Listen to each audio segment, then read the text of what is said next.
Welcome to this comprehensive guide on Heron's formula.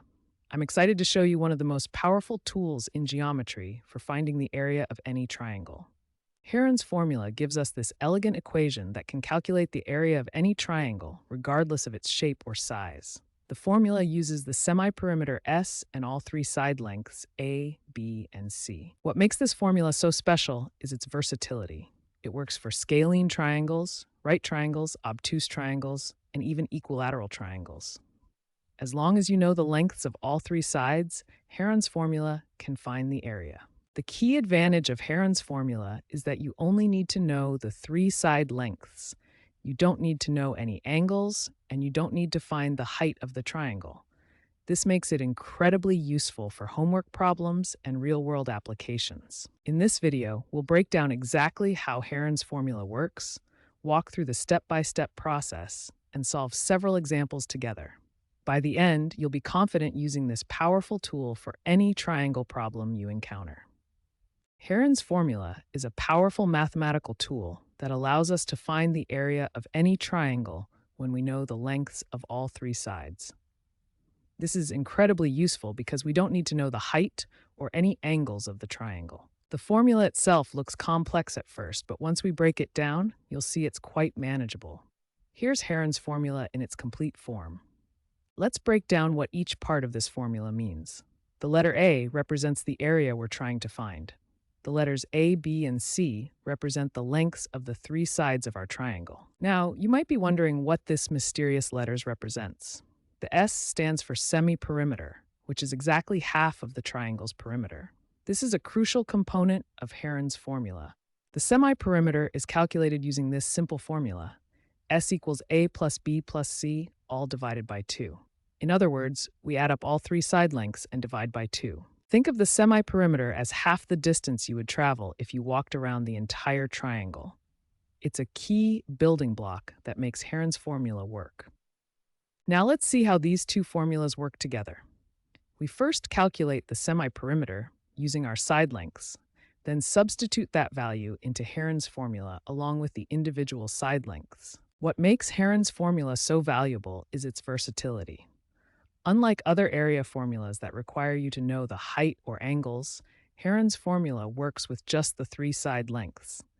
This makes it perfect for real-world situations where measuring height or angles might be difficult or impossible.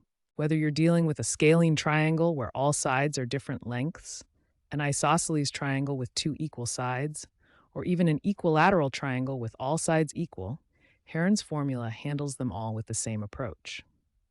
In the next section, we'll dive deeper into the first step of using Heron's formula, calculating the semi-perimeter. We'll see exactly how to apply this concept with specific numbers and work through the process step by step. The first step in using Heron's formula is to calculate what we call the semi-perimeter. The semi-perimeter is exactly half of the triangle's perimeter, and it's a crucial component we need before we can apply Heron's formula. Let's start with any triangle that has three sides. We'll label these sides as A, B, and C. These represent the lengths of the three sides of our triangle. Before we can find the semi-perimeter, we need to understand what the perimeter is. The perimeter of a triangle is simply the sum of all three side lengths, A plus B plus C. The semi-perimeter, which we denote with the letter S, is exactly half of the perimeter. So we take our perimeter formula and divide it by 2. This gives us S equals A plus B plus C, all divided by 2. Now let's work through a concrete example to see exactly how this works. We'll use a triangle with sides of length 5, 12, and 13 units. Step 1, we add all three sides together. So we have 5 plus 12 plus 13. When we add these together, we get 30. This is the perimeter of our triangle. Step 2, now we divide this perimeter by 2 to get the semi-perimeter. So S equals 30 divided by 2.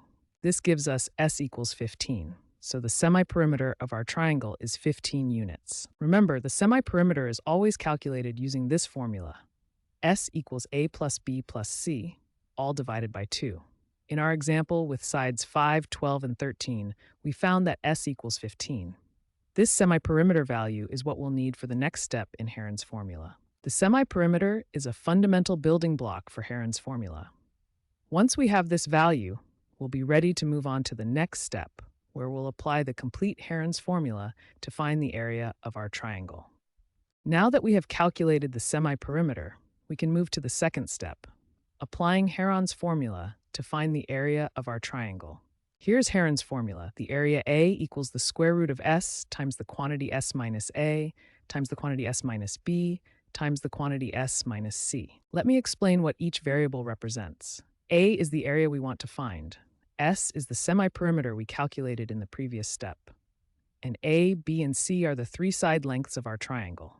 Now let's substitute our known values into this formula using our example triangle. From our previous calculation, we know that S equals 15, A equals 5, B equals 12, and C equals 13. First, we substitute our known values into the formula.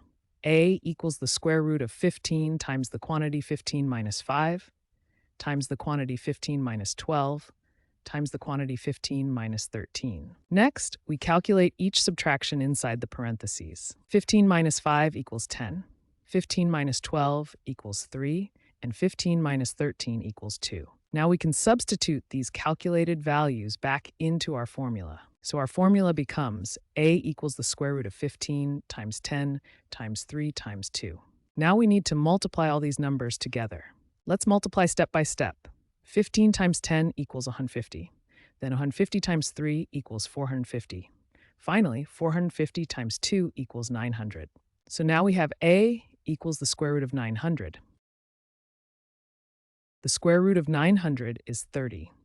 Therefore, the area of our triangle is 30 square units. To summarize this step, we substituted our known values into Heron's formula, calculated each subtraction, multiplied all the terms together, and then took the square root to find our final answer. In the next section, we'll work through a complete example from start to finish to reinforce these concepts. Now we'll work through our second example using Heron's formula.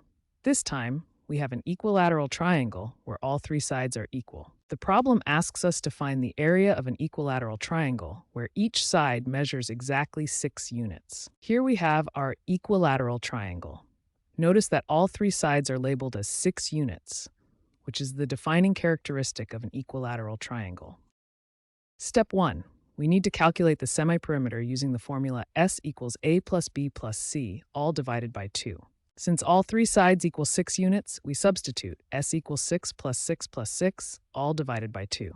Adding the sides gives us 18, and 18 divided by 2 equals 9, so our semi-perimeter is 9 units. Step 2. Now we apply Heron's formula. The area equals the square root of S times S minus A times S minus B times S minus C. We substitute our values, S equals 9 and A, B, and C all equal 6. So we get the square root of 9 times 9 minus 6 times 9 minus 6 times 9 minus 6. Each of the expressions 9 minus 6 equals 3. So we have the square root of 9 times 3 times 3 times 3. Multiplying these values, 9 times 3 times 3 times 3 equals 243. So we need to find the square root of 243. Step 3. To simplify the square root of 243, we need to factor it.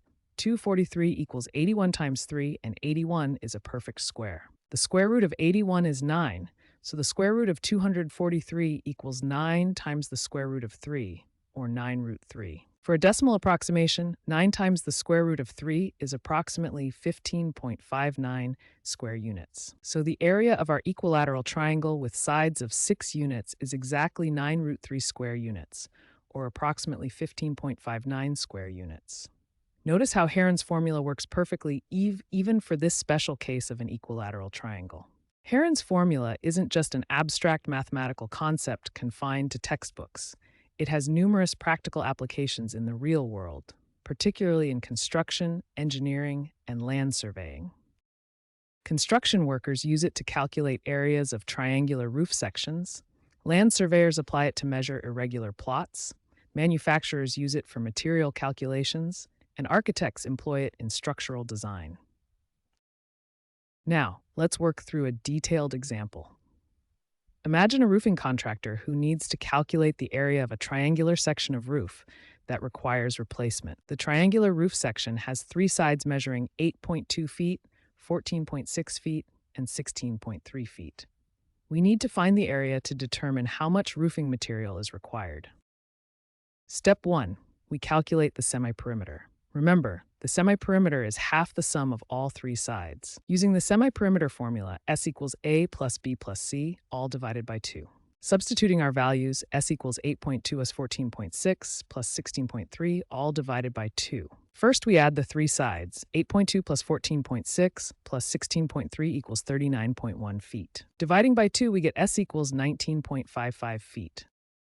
Step 2, we apply Heron's formula. The area equals the square root of S times S minus A times S minus B times S minus C. Now we substitute our known values. S is 19.55, is 8.2, B is 14.6, and C is 16.3. Let's calculate each difference step by step.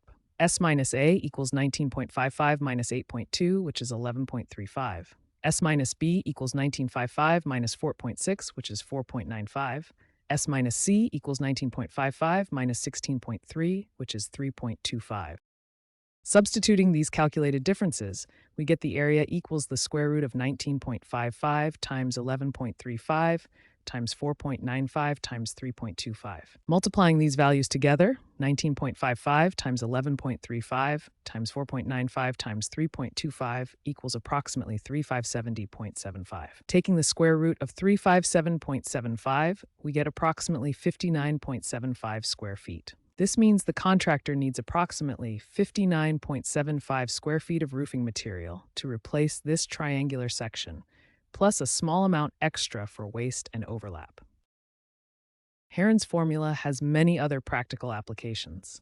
Land surveyors use it for irregular plots, textile manufacturers calculate fabric requirements, architects determine areas in blueprints, engineers analyze triangular structural components, and farmers calculate field areas for crop planting. As you can see, this ancient mathematical formula continues to provide practical solutions in our modern world, proving that mathematics truly is everywhere around us. Now that we've explored Heron's formula through various examples, it's important to understand its limitations and when it might not work as expected. The first limitation involves numerical instability for what we call needle-shaped triangles. These are triangles that are extremely thin, where one side is much smaller than the other two sides. Here's an example of a needle-shaped triangle. Notice how two sides are length 10, but the third side is only 0.1 units long. This creates an extremely thin triangle. For such triangles, Heron's formula becomes numerically unstable. Small rounding errors in calculations can lead to significantly incorrect results, making the formula unreliable for very thin triangles. The second major limitation involves the triangle inequality theorem. For any triangle to exist, the side lengths must satisfy the triangle inequality. This means the sum of any two sides must be greater than the third side. Here's an example of invalid side lengths: 3, 4, and 8. Let's check. 3 plus 4 equals 7, which is less than 8. This violates the triangle inequality, so no triangle can exist with these side lengths. If you try to apply Heron's formula to these invalid side lengths, you'll end up taking the square root of a negative number, which gives an imaginary result rather than a real area. Now that we understand these limitations, let's conclude with the key takeaways about Heron's formula. Despite its limitations, Heron's formula remains a valuable tool in mathematics. It works for any valid triangle when you know all three side lengths, requires no knowledge of angles or height, and has many practical applications. Remember the two-step process. First, calculate the semiperimeter, then apply Heron's formula carefully. Always check that your side lengths satisfy the triangle inequality before beginning. Thank you for joining me in exploring Heron's formula. This ancient mathematical tool continues to be relevant and useful in modern applications. If you found this tutorial helpful, please give it a like, leave a comment with your questions or suggestions for future topics, and don't forget to subscribe for more mathematics tutorials. Keep practicing and exploring the wonderful world of mathematics.